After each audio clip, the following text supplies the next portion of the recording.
அதிமுக பொதுச் செயலாளர் எடப்பாடி பழனிசாமிக்கு எதிராக முன்னாள் அமைச்சர் சி வி சண்முகம் போர்க்கொடி தூக்கியிருக்கக்கூடிய நிலையில் விழுப்புரம் மாவட்டத்தில் அதிமுக தோல்விக்கு சி வி சண்முகம் தான் காரணம் என்று கோலியனூர் வடக்கு ஒன்றிய அதிமுக செயலாளர் முருகன் தெரிவித்துள்ளார். யார் துரோகம் பண்ணாலும் கட்சியில் இவ்வளோ பதவி சுகத்தை அனுபவித்து இவ்வளோ பெரிய பதவியில் நீங்கள் இருந்து இன்னைக்கு உங்களெல்லாம் யாருன்னு தெரியும். தென்மாட்டு மக்கள் உங்களுக்கு யாரும் தெரியுமா? இந்த அனைத்தின் அண்ணாதோட முன்னேற்ற கழகம் தான் நீங்களாம் யாருன்னு தெரியும். இன்னைக்கு அப்படியே பார்த்த கட்சிக்கு இன்னைக்கு நீங்கள் துரோகம் பண்ணுறீங்க என்றால் உங்களை எல்லாம் கட்சியை விட்டு கட்சி தாவு சட்டத்தில் நீக்கிறதுக்கு கூட பொய்ச்சல் அவர்கள் விரைவாக நடவடிக்கை எடுக்கணும் இந்த நேரத்தில் கேட்டுக்கொள்கிறேன். நீலகிரி மாவட்டம் உதகை ரோஜா பூங்காவில் 21வது ரோஜா கண்காட்சி இன்று தொடங்குகிறது. பறவைகளின் சொர்க்கம் என்ற கருப்பொருளில் 2 லட்சம் ரோஜா மலர்களை கொண்டு ஜோடி அன்னப்பறவைகள், கழுகு மற்றும் இருவாச்சி உள்ளிட்ட 14 பிரம்மாண்ட வடிவங்கள் அமைக்கப்பட்டுள்ளன. சுற்றுலா பயணிகளை கவரும் வகையில் 4310 ரகங்களில் வண்ண ரோஜாக்கள் பூத்து குலுங்கும் நிலையில் இந்த ஆண்டு கண்காட்சி 5 நாட்களுக்கு நடைபெறவுள்ளது.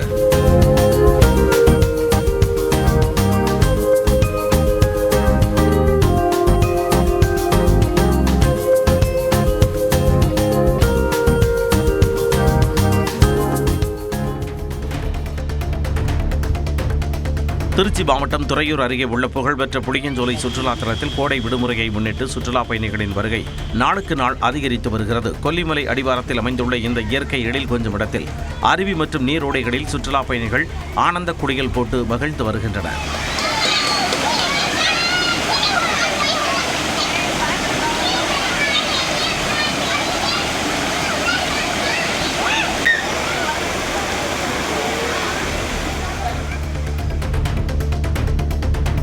கோடை வெயிலால் செங்கல்பட்டு மாவட்டத்தின் பல நீர்நிலைகள் வறண்டு காணப்பட்டாலும் ஈசூர் வள்ளிபுரம் இடையே பாலாற்றில் கட்டப்பட்டுள்ள தடுப்பணை கடல் போல காட்சியளிக்கிறது. கடந்த 2019ஆம் ஆண்டு 30 கோடி ரூபாய் மதிப்பீட்டில் கட்டப்பட்ட இந்த தடுப்பணையால் ஈசூர், வள்ளிபுரம், ஆனூர் உள்ளிட்ட கிராமங்கள் மட்டுமின்றி திருக்கழுங்குன்றம் பேரூராட்சிக்கும் குடிநீர் மற்றும் விவசாயத்திற்கு தடையின்றி தண்ணீர் கிடைத்து வருகிறது. இந்த தடுப்பணையைப் போல பாலாற்றில் அடுத்தடுத்து தடுப்பணைகள் கட்ட வேண்டும் என்று விவசாயிகள் அரசுக்கு கோரிக்கை விடுத்துள்ளனர். நம்பிக்கை வாக்கெடுப்பில் தாவேகா அரசு வெற்றி பெற்றதைத் தொடர்ந்து நாகையில் 3000 பேருக்கு தாவேகா கட்சியினர் அசைவ விருந்து வழங்கினர். சட்டப்பேரவையில் நடைபெற்ற நம்பிக்கை தீர்மானத்தில் தாவேகா அரசு வெற்றி பெற்றது.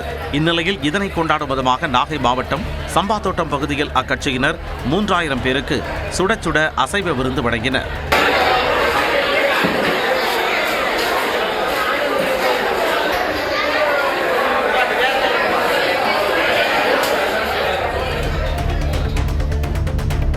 திருவண்ணாமலை அருகே சின்ன கள்ளப்பாடி கிராமத்தில் அரசு பள்ளி மற்றும் கோவிலுக்கு அருகாமையில் உள்ள டாஸ்மாக் கடையை அகற்றக் கோரி கிராம மக்கள் முற்றுகை போராட்டத்தில் ஈடுபட்டனர். ஸ்கூல் போக மாட்டேங்குது பசங்க.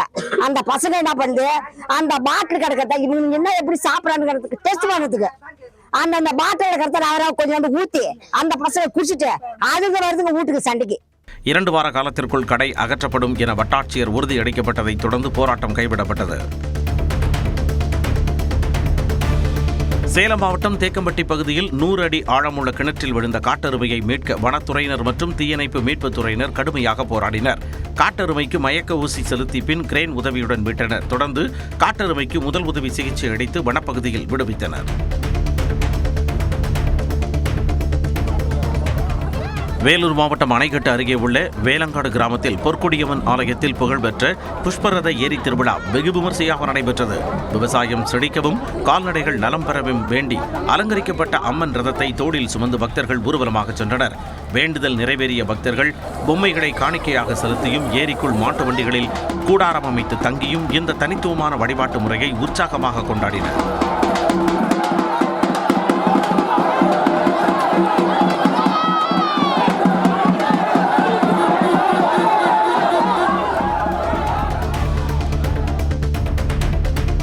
ஈரோடை அடுத்த வெள்ளோடு பகுதியில் நாட்டுக்கோழி பண்ணைக்குள் புகுந்த 7 அடி நீள கோதுமை நாகம் 10க்கும் மேற்பட்ட கோழிகளை கொன்று அதில் 3 கோழிகளை விழுங்கிய சம்பவம் பரபரப்பை ஏற்படுத்தியது. கோழிகளின் அலறல் சத்தம் கேட்டு உரிமையாளர் சென்று பார்த்தபொழுது ஆக்ரோஷமான நிலையில் பாம்பு பதுங்கியிருந்தது கண்டு அதிர்ச்சியடைந்தார். தகவல் அறிந்து வந்த பாம்புபிடி வீரர் யுவராஜ் பாம்பை லாபகமாக பிடித்தார். வெப்பத்தை குறைக்க தண்ணீர் ஊற்றப்பட்ட நிலையில் அந்த பாம்பு விழுங்கியிருந்த கோழிகளை கக்கியது. சென்னை சென்ட்ரல் ரயில் நிலையத்தில் பயணிகளின் பாதுகாப்பை மேம்படுத்தும் வகையில் ட்ரைக் எனப்படும் உயர் தொழில்நுட்ப மின்சார 3 சக்கர ரோந்து ஸ்கூட்டர்களை ரயில்வே பாதுகாப்பு படை அறிமுகப்படுத்தியுள்ளது. GPS எச்சரிக்கை ஒலி மற்றும் பொது அறிவிப்பு வசதி கொண்ட இந்த வாகனங்கள் RPF வீரர்கள் நடைமேடைகளில் விரைவாகவும் உடல் சோர்வுமின்றியும் ரோந்து பணியில் ஈடுபட உதவும். முதற்கட்டமாக சென்ட்ரல் நிலையத்தில் தொடங்கப்பட்டுள்ள இந்த திட்டம் விரைவில் எழும்பூர், தாம்பரம், காட்பாடி உள்ளிட்ட சென்னை கோட்டத்தின் மற்ற முக்கிய ரயில் நிலையங்களுக்கும் விரிவுபடுத்தப்பட உள்ளது. சங்கரன்கோவிலில் பூக்களின் விலை குறைந்துள்ளது. தென்காசி மாவட்டம் சங்கரன்கோவிலில் மலர் சந்தைகளில் பூக்களின் வரத்து அதிகரித்ததன் காரணமாக அவற்றின் விலை அதிரடியாக குறைந்துள்ளது. சில மாதங்களுக்கு முன்பு 12,000 ரூபாய் வரை விற்கப்பட்ட 1 கிலோ மல்லிகைப்பூ தற்போது வெறும் 500 ரூபாய்க்கு விற்பனை செய்யப்படுகிறது. பிச்சிப்பூ 500 ரூபாய்க்கும், கேந்தி மற்றும் கோழிக்கொண்டை பூக்கள் தலா 40 ரூபாய்க்கும் விற்கப்படுகின்றன. வெயிலின் தாக்கத்தால் பூக்களின் விளைச்சல் அதிகரித்துள்ளதே இந்த விலை வீழ்ச்சிக்கு காரணம் என்று வியாபாரிகள் தெரிவித்துள்ளனர்.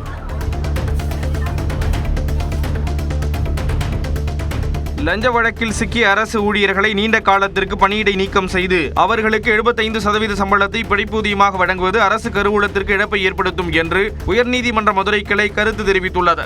சிவகங்கை நீர்வளத்துறை உதவி செயற்பொறியாளர் சம்பத்குமாரின் பணியிடை நீக்கத்தை ரத்து செய்த தனி நீதிபதியின் உத்தரவை எதிர்த்து தமிழக அரசு தாக்கல் செய்த மேல்முறையீட்டு மனுவை தள்ளுபடி செய்து நீதிபதிகள் இவ்வாறு உத்தரவிட்டனர். குற்றச்சாட்டுகள் நிரூபிக்கப்படும் வரை ஊழியர்களை பணியில் தொடர அனுமதிப்பதில் தவறில்லை என கூறி அரசின் மனுவை தள்ளுபடி செய்தனர். திண்டுக்கல்லில் வீட்டின் பூட்டை உடைத்து 125 கிராம் தங்கம், 3 கிலோ வெள்ளி உள்ளிட்ட நகைகளை திருடியவரை AI தொழில்நுட்ப உதவியுடன் காவலர்கள் கைது செய்தனர். அபிராமி நகரை சேர்ந்த சொர்ணம் என்பவர் வீட்டில் கடந்த 24ஆம் தேதி 125 கிராம் தங்கம், 3 கிலோ வெள்ளி உள்ளிட்டவை திருடு போயின. தொடர்பாக விசாரணை மேற்கொண்டு வந்த காவலர்கள் 100க்கும் மேற்பட்ட CCTV பதிவுகளை ஆய்வு செய்து AI தொழில்நுட்பம் மூலமாக மதுரையை சேர்ந்த விஜயசங்கர் என்பவரை கைது செய்தனர். இதையடுத்து அவரிடமிருந்து 125 கிராம் தங்கம், 3 கிலோ வெள்ளி, 2,30,000 ரூபாய் பணம், கார், 4 செல்போன்கள் ஆகியவற்றை பறிமுதல் செய்தனர்.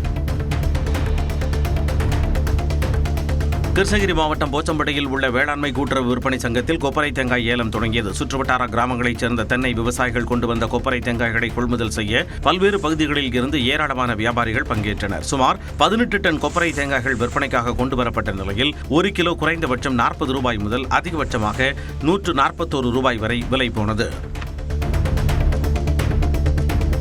சென்னையை அடுத்த பூந்தமல்லி மேம்பாலத்தின் நடுவே அரசு பேருந்து திடீரென பழுதாகி நின்றதால் போக்குவரத்து ஸ்தம்பித்தது. பேருந்தை ஓரம் கட்ட முயன்ற பொழுது ஏர்லாக் ஆனதால் நகர்த்த முடியாமல் போனது. இதனால் பின்னால் வந்த வாகனங்கள் வரிசை கட்டி நின்றதில் சுமார் அரை மணி நேரத்திற்கு மேலாக போக்குவரத்து கடுமையாக பாதிக்கப்பட்டது.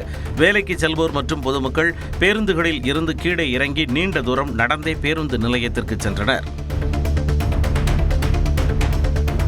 திருவண்ணாமலையில் ராமகிருஷ்ணா உணவகம் அருகே ATM மையத்தில் பணம் எடுக்க தாமதப்படுத்தியதாக கூறி இஸ்லாமிய பெண்ணின் முகத்திரையை அகற்றி தாக்கிய இளைஞர் கைது செய்யப்பட்டார்.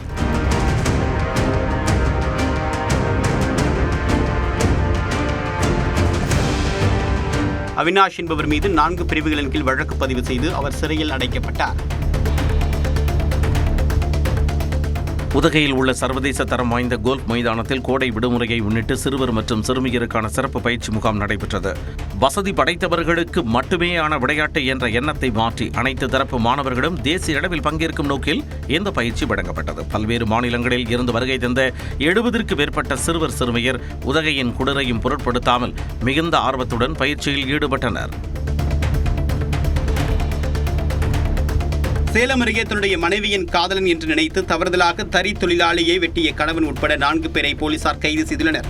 மேச்சேரியை சேர்ந்த சிவா என்பவர் தன்னுடைய மனைவியை அழைத்து சென்ற சுப்பிரமணி என்பவரை பழிவாங்க சென்ற போது ஆள் மாறாட்டத்தில் பக்கத்து வீட்டை சேர்ந்த தொழிலாளி இருசா கவுண்டரை சரமாரியாக வெட்டியுள்ளார். CCTV காட்சி ஆதாரத்தை கொண்டு சிவாவின் நண்பர்கள் உட்பட 4 பேரை காவல்துறையினர் கைது செய்தனர். படுகாயமடைந்த தொழிலாளி மருத்துவமனையில் சிகிச்சை பெற்று வருகிறார். கள்ளக்குறிச்சி அருகே பெருமங்கூர் கிராமத்தில் வீட்டின் கதவை உடைத்து 25 சவரன் தங்க நகைகள் கொள்ளையடிக்கப்பட்ட சம்பவம் பரபரப்பை ஏற்படுத்தியது. லட்சுமி நகரைச் சேர்ந்த சுஜாதா என்பவர் தனது குழந்தைகளுடன் சேலத்திற்கு சுற்றுலா சென்றிருந்த வேளையில் அவரது வீட்டில் கொள்ளை நிகழ்ந்தது. வீட்டின் கதவு மற்றும் பீரோக்கள் உடைக்கப்பட்டு 25 சவரன் நகைகள் திருடப்பட்ட நிலையில் தடயவியல் நிபுணர்கள் உதவியுடன் காவல்துறையினர் விசாரணை மேற்கொண்டுள்ளனர். கன்னியாகுமரி மாவட்டம் மார்த்தாண்டம் பேருந்து நிலையம் அருகே பள்ளி மற்றும் வழிபாட்டு தலங்களுக்கு இடையூறாக உள்ள டாஸ்மாக் கடையை நிரந்தரமாக மூட வலியுறுத்தி வணிகர் சங்கம் மற்றும் சமூக அறக்கட்டளை சார்பில் போராட்டம் நடைபெற்றது. கடையை திறக்க விடாமல் திரளான பெண்கள் முற்றுகையிட்டதால் காவல்துறையினர் பேச்சுவார்த்தை நடத்தினர். அதில் கடை நிரந்தரமாக மூடப்படும் என மேலாளர் தரப்பில் எழுத்துப்பூர்வமாக உறுதியளிக்கப்பட்டதை அடுத்து போராட்டத்தில் ஈடுபட்ட பொதுமக்கள் மகிழ்ச்சியுடன் கலைந்து சென்றனர். ஆந்திராவிலிருந்து சேலம் வழியாக கேரளாவிற்கு கடத்தி செல்ல முயன்ற 20 கிலோ கஞ்சாவை ரயில்வே காவல்துறையினர் பறிமுதல் செய்தனர். விசாகப்பட்டினம் கொல்லம் விரைவு ரயிலில் காவலர்கள் நடத்திய சோதனையில் முன்பதிவில்லா பெட்டியின் கழிவறை அருகே கேட்பாரற்று கிடந்த பையிலிருந்து இந்த கஞ்சா மூட்டைகள் கண்டெடுக்கப்பட்டன. கடத்தலில் ஈடுபட்ட மர்ம நபர்கள் குறித்து விசாரணை நடைபெறுகிறது. நாகப்பட்டினம் மாவட்டம் வேதாரண்யம் அருகே தகட்டூரில் அமைந்துள்ள ஆகாச மாரியம்மன் கோவிலில் 15 ஆண்டுகளுக்கு பிறகு குடமுழுக்கு விமர்சையாக நடைபெற்றது. 4 கால யாகசாலை பூஜைகளை தொடர்ந்து புனித கடங்கள் ஊர்வலமாக கொண்டு செல்லப்பட்டு கோபுர கலசங்களுக்கு புனித நீர் ஊற்றப்பட்டது. சுற்றுவட்டாரத்தைச் சேர்ந்த ஆயிரக்கணக்கான பக்தர்கள் கலந்து கொண்டு சுவாமி தரிசனம் செய்தனர். தமிழகத்தில் மீன்பிடி தடைக்காலம் அமலில் இருக்கும் நிலையில் தூத்துக்குடி கடல் எல்லைக்குள் அத்துமீறி நுழைந்து மீன்பிடித்த 16 கேரள மீனவர்களை கடலோர காவல்படையினர் சிறைபிடித்தனர். விசாரணை நடத்திய மீன்வளத்துறை அதிகாரிகள் மீனவர்களை விடுவித்தாலும் அவர்கள் கொண்டு வந்த விசைப்படகை பறிமுதல் செய்து தூத்துக்குடி மீன்பிடி துறைமுகத்தில் நிறுத்தி வைத்துள்ளனர். வருங்காலங்களில் இதுபோன்று எல்லை தாண்டிய மீன்பிடி சிக்கல்களை தவிர்க்க 2 மாநில மீனவர்களுக்கிடையே பேச்சுவார்த்தை நடத்தவும் மீன்வளத்துறை திட்டமிட்டுள்ளது. மதுரை மாவட்டம் திருமங்கலம் அருகே இருசக்கர வாகனம் நிலை தடுமாறி சாலை தடுப்பில் மோதி கல்லூரி மாணவர் உயிரிழந்தார். மூணாரை சேர்ந்த பிரேம்குமார் மற்றும் காமராஜபுரம் பகுதியை சேர்ந்த ஷாம் ஸ்டீஃபன் ஆகியோர் ஒரே இருசக்கர வாகனத்தில் சென்றனர். அப்போது ஆலம்பட்டி அருகே சென்றபோது இருசக்கர வாகனம் நிலை தடுமாறி சாலை தடுப்பில் மோதியது. இதில் படுகாயமடைந்த பிரேம்குமார் உயிரிழந்த நிலையில் ஷாம் ஸ்டீஃபன் இடது கால் எலும்பு முறிவு ஏற்பட்டு மருத்துவமனையில் சிகிச்சை பெற்று வருகிறார். விருதுநகர் மாவட்டத்தில் தண்ணீர் தேடி மலைப்பகுதிகளில் இருந்து இடம்பெயர்ந்த ஆயிரக்கணக்கான மான்கள் தற்பொழுது குடியிருப்பு மற்றும் விவசாய நிலங்களுக்குள் புகுந்து வருகின்றன. இதனால் பயிர்கள் சேதமடைவதோடு சாலை விபத்துக்கள் மற்றும் நாய்க்கடியால் மான்கள் உயிரிழக்கும் அவலமும் தொடர்கிறது. ராஜபாளையம், அருப்புக்கோட்டை, சாத்தூர் உள்ளிட்ட 30க்கும் மேற்பட்ட பகுதிகளில் பெருகி வரும் மான் கூட்டங்களை பாதுகாக்கவும் விவசாயிகளின் வாழ்வாதாரத்தை உறுதி செய்யவும் மாவட்டத்தில் பிரத்யேக மான்கள் சரணாலயம் அமைக்க வேண்டும் என தமிழக அரசுக்கு பொதுமக்கள் கோரிக்கை விடுத்துள்ளனர். மதுரை மாவட்டம் திருமங்கலத்தில் உள்ள தமிழகத்தின் முதல் அரசு ஹோமியோபதி மருத்துவக் கல்லூரியில் 250க்கும் மேற்பட்ட மாணவ மாணவிகள் வகுப்புகளை புறக்கணித்து போராட்டத்தில் ஈடுபட்டனர். கடந்த பல ஆண்டுகளாக கோரிக்கை விடுத்தும் முதுநிலை படிப்பிற்கான வகுப்புகள் தொடங்கப்படாததை கண்டித்து இந்த திடீர் போராட்டம் நடைபெற்றது.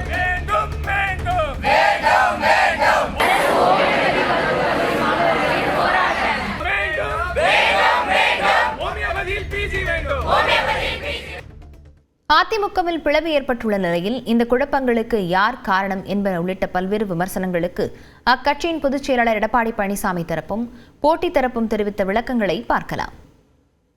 அதிமுக சட்டமன்ற ஆசை வார்த்தை கூட்டி இந்த அரசு கொண்டு வந்த தீர்மானத்திற்கு ஆதரவு தெரிவித்திருக்கிறார். திரு திருமாவளவன் அவர்களை முதலமைச்சராக ஆக்குகிறோம் என்று திமுகவில் முன்மொழியப்பட்டது.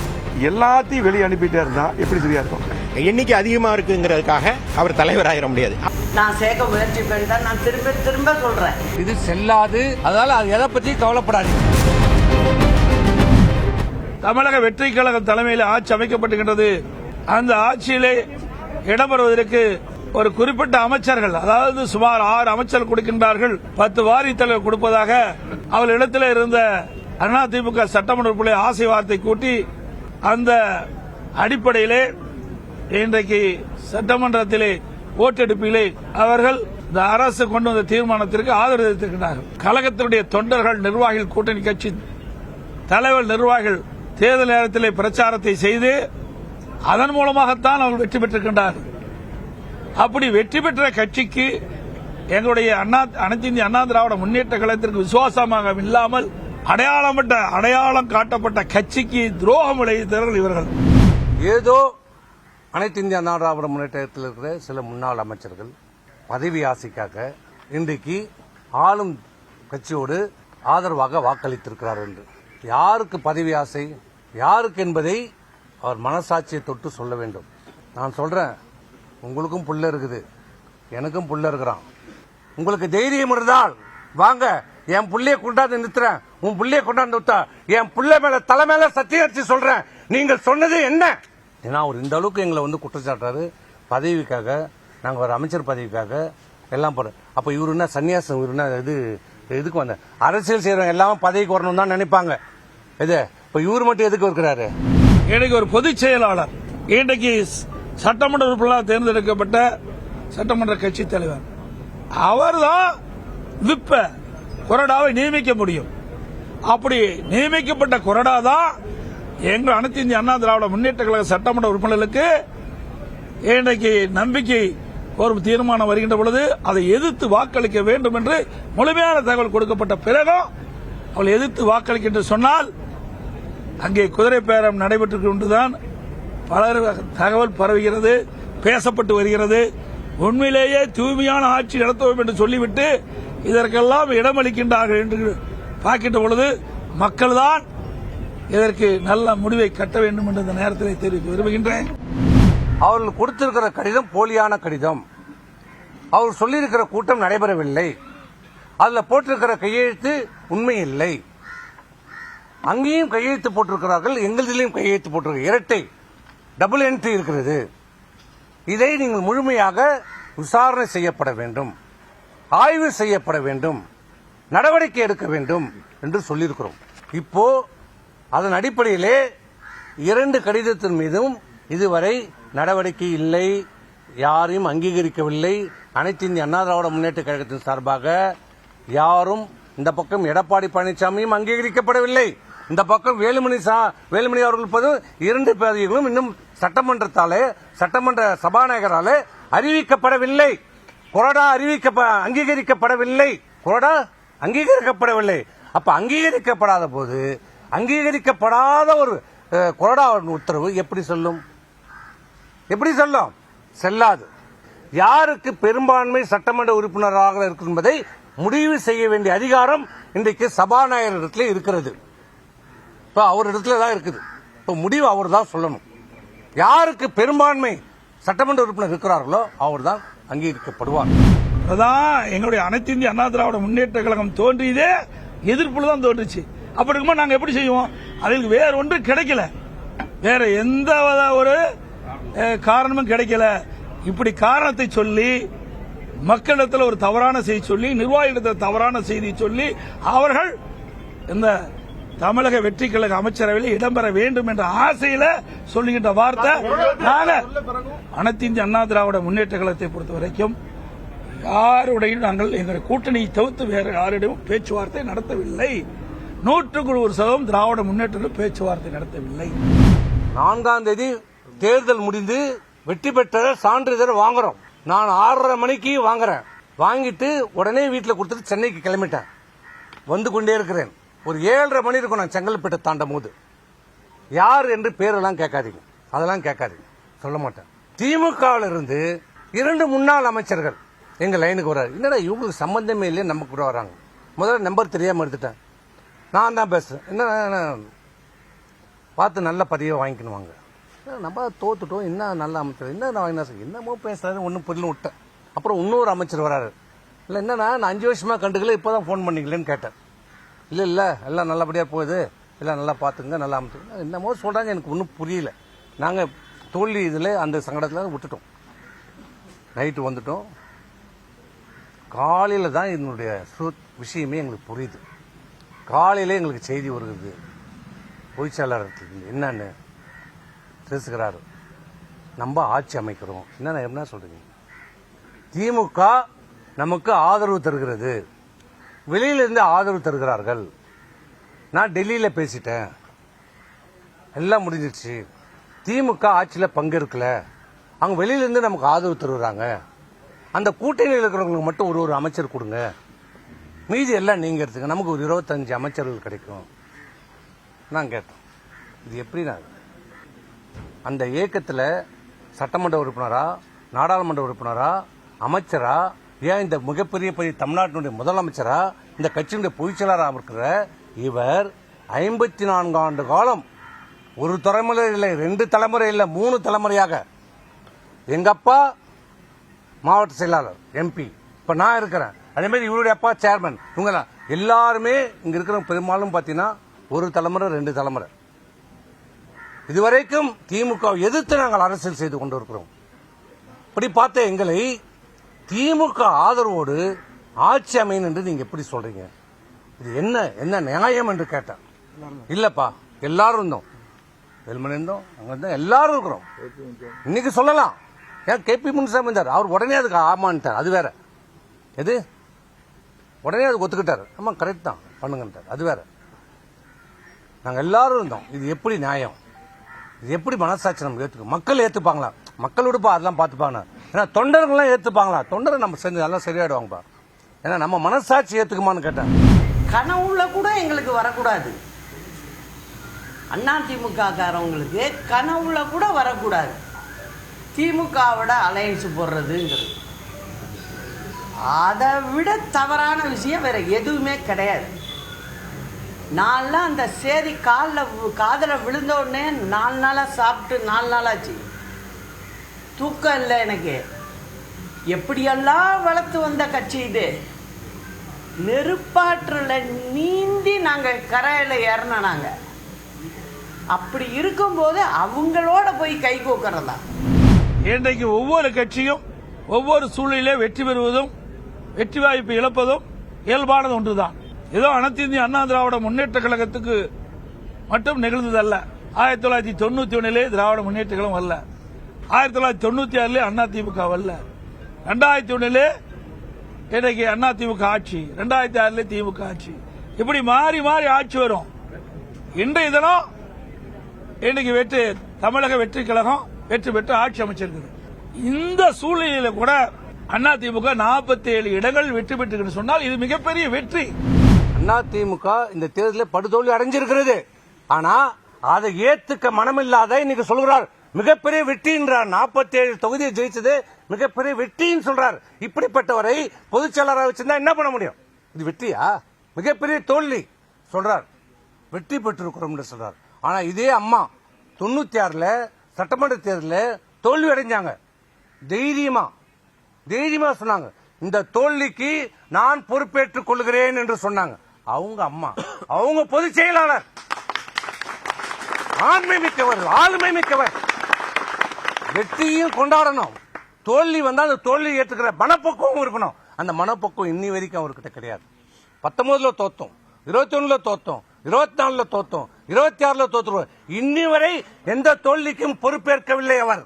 நான் நேற்றே சொல்லிட்டேன், தோல்வி நான் அவரை மட்டும் தனிப்பட்ட முறையில் நான் குற்றச்சாட்டு.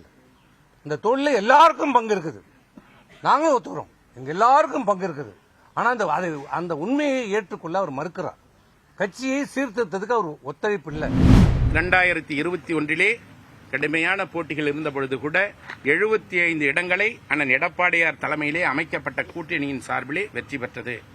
மாண்புமிகு இதய தெய்வம் புரட்சி தலைவர் எம்ஜிஆர் அவர்கள் முதலமைச்சராக இருந்த பொழுது நடைபெற்ற ஆட்சியை கலைத்துவிட்டு நடைபெற்ற சட்டமன்ற தேர்தலிலே, நாடாளுமன்ற தேர்தலிலே 2 இடங்களை பெற்றாலும் கூட மீண்டும் 1980ஆம் ஆண்டு நடைபெற்ற சட்டமன்ற தேர்தலிலே அமோக வெற்றியை பெற்றார்கள். 1996 நடைபெற்ற சட்டமன்ற தேர்தலில் மாண்புமிகு அம்மா அவர்கள் வேட்பாளர்களாக நிறுத்தியவர்களில் 4 பேர்கள் மட்டுமே வென்றார்கள். மீண்டும் 2001 அசுர பலத்தோடு அனைத்து இந்திய அண்ணா திராவிட முன்னேற்ற கழகம் வெற்றி பெற்றது. ஒரு இயக்கம் தேர்தலிலே வெற்றி தோல்வி என்று மாறி மாறி வருவது சகஜம்.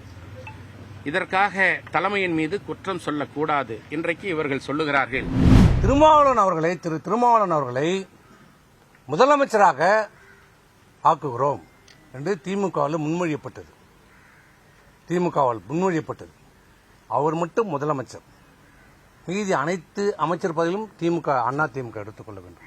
33 அமைச்சர்கள் நீங்க எடுத்துக்கங்க, திருமாவளவன் மட்டும் முதலமைச்சர் என்ற ஒரு வாய்ப்பு உண்டு. அது எங்களிடம், அதுதான் கடைசியா அந்த கூட்டம், அந்த போட்டோ காட்டினாரு, அதுதான் நாங்கள் போனது. அப்போ சொன்னோம், சரி திமுகவோட நம்மளால முடியாது, அவர் திருமாவளவன் ஒரு வாய்ப்பு வந்திருக்கிறது, சரி பண்ணிக்கலாமா சொல்லுங்க, அது என்னன்னு சொல்லுங்க. முடியாது, ஏற்றுக்கொள்ள முடியாது. அது எப்படி விடுதலை சிலை கட்சி ஆட்சின்னு தான் வரும்? முடியாது. நான் இருந்தால் நான் முதலமைச்சர், இல்லை என்றால் நம்ம எதிர்கட்சியாக செயல்படுவோம். இந்த same word use. Dravida Munnetra கழகத்தினோடு தொடர்பு வைத்துக் கொண்டு அவர்தான் ஆட்சி அமைக்க வேண்டும் என்று பொதுச் செயலாளரத்திலே வந்து சொல்லுகிறார். அதற்கு அண்ணன் எடப்பாடியார் அவர்கள் திராவிட முன்னேற்ற கழகத்துடைய துணையோடு ஆட்சி அமைக்க ஒத்துக்கொள்ள மாட்டேன் என்று தெளிவாக சொல்லிவிட்டார். அதன் பிறகு மீண்டும் வந்து மரியாதைக்குரிய திரு தொல் திருமாவளவன் அவர்களை முதலமைச்சர் ஆக்க வேண்டும் என்ற ஒரு கோரிக்கையை கொண்டு வந்தார். தொல் திருமாவளவன் முதலமைச்சராவதில் எங்களுக்கு எந்தவிதமான மாறுபட்ட கருத்தும் இல்லை, அதை நான் ஏற்றுக்கொள்கிறேன் என்று கழகத்துடைய பொதுச் செயலாளர் அண்ணன் எடப்பாடியார் அவர்கள் சொன்னார். முதலமைச்சராக ஆக்குவதற்கு அனைத்திந்திய அண்ணா திராவிட முன்னேற்ற கழகம் தயாராக இருக்கிறது. அவர் யாருடைய ஆதரவோடு முதலமைச்சராக பதவி ஏற்க இருக்கிறார் என்று கேட்டபொழுது அவர்கள்தான் திமுகவினுடைய ஆதரவோடு பதவியேற்க உள்ளார் என்று சொன்னவர்கள்தான் திரு CV சண்முகம், திரு SP வேலுமணி, திரு C விஜயபாஸ்கர், திரு காமராஜ் போன்றவர்கள். தொண்டர்களால் தொடங்கப்பட்ட ஒரு இயக்கம், குடும்பத்தின் ஆதிக்கம் இல்லாத ஒரு இயக்கத்தை தான் நாங்கள் இதுவரை இந்த 50 ஆண்டு காலமாக பார்த்தோம். என்றைக்கு இவரை கழகத்தினுடைய பொதுச் செயலாளராக தேர்ந்தெடுத்தோமோ அன்றைக்கே இது ஒரு குடும்பத்தின் பிடியிலே சென்று விட்டது. இன்றைக்கு மாமன் என்கிறார், மச்சான் என்கிறார், பிள்ளை என்கிறார். யார் அவர்கள்? இந்த இயக்கத்துக்கு உழைத்தார்களா, பாடுபட்டார்களா? முதலில் உங்களை பொதுச் செயலாளர் ஆக்குவதற்கு அவருடைய பங்கு என்ன? இது ஆதாரமற்ற குற்றச்சாட்டு. அவர்கள் குடும்பத்தை சேர்ந்தவர்கள், அவருடைய குடும்பத்தை சேர்ந்தவர்கள் யாரும் எந்த விதமான கட்சி பதவியிலேயும் இல்லை, எந்த தேர்தலிலேயும் போட்டியிடவில்லை. அவர்கள் கட்சி விவகாரங்களிலே யாரும் தலையிடுவதில்லை என்பதை உறுதியோடு தெரிவித்துக் கொள்கிறேன். நாடாளுமன்ற தேர்தலிலே கொடுத்த வாக்குறுதி தேமுதிகவுக்கு ஒரு ராஜ்யசபா MP கொடுப்போம் என்று சொன்னார். ஆனால் முடிந்த பிறகு அந்த நாடாளுமன்ற தேர்தல் வருகிற போது நிலையை மாற்றிக்கொண்டார். நாங்கள் சொன்னோம், இது தப்பு, முறையல்ல, சொன்னதை கொடுங்க, அடுத்த தேர்தலில் உங்களுக்கு யாரை போடுகிறீர்களோ போட்டுக் கொள்ளுங்கள், நீங்க யாருனாலும் போடட்டும், ஆனால் இப்ப அவர்களுக்கு கொடுங்க, சட்டமன்ற தேர்தலுக்கு அவர்கள் நமக்கு தேவை, அதை கொடுங்கன்ற எங்கள் கருத்தை உதாசனைப்படுத்தி விட்டார்.